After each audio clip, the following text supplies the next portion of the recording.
కాపుల్లో ఎదుగుతున్న రంగానే హత్య చేసిన టీడీపీ నేతలు కాపులకి ఏం న్యాయం చేస్తారని నిలదీశారు వైఎస్ఆర్సీపీ నేత వంగవీటి నరేంద్ర. తెలుగుదేశం ప్రభుత్వంలో కాపులకు న్యాయం జరగదన్నారు. ఇప్పటికైనా కాపులు బలిజ తెలగలు కళ్ళు తెరవాలన్నారు. గుడ్లూరు మండలం దారకానిపాడులో దారుణ హత్యకు గురైన తిరుమలశెట్టి లక్ష్మీనాయుడు కుటుంబాన్ని పరామర్శించడానికి వెళ్తున్న వంగవీటి నరేంద్రను పోలీసులు అడుగడుగునా అడ్డుకున్నారు. పోలీసుల ఆంక్షల్ని లెక్క చేయకుండా మరో దారిలో దారకంపాడు చేరుకున్న నరేంద్ర బాధిత తిరుమలశెట్టి కుటుంబాన్ని పరామర్శించారు.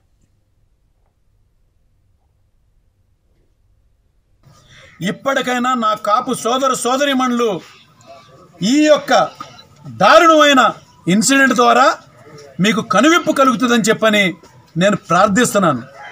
ఇప్పటికైనా ఈ మాయలోంచి బయటికి రండి. ఈ బూటకపు తెలుగుదేశం ప్రభుత్వం అనేది ఎవరినైనా సరే వాడుకుని వదిలేస్తుంది.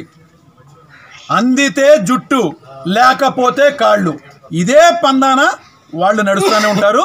ముఖ్యంగా మనం అనేవాళ్ళం ఈ కాపు కులం అనేది ఒక బానిసత్వానికే వాళ్ళు గురి చేశారు. ఇప్పటికైనా మీరు మరొక్కసారి నేను మిమ్మల్ని అర్థిస్తున్నాను, నా కాపు సోదర సోదరీమణులకి కళ్ళు తెరవండి.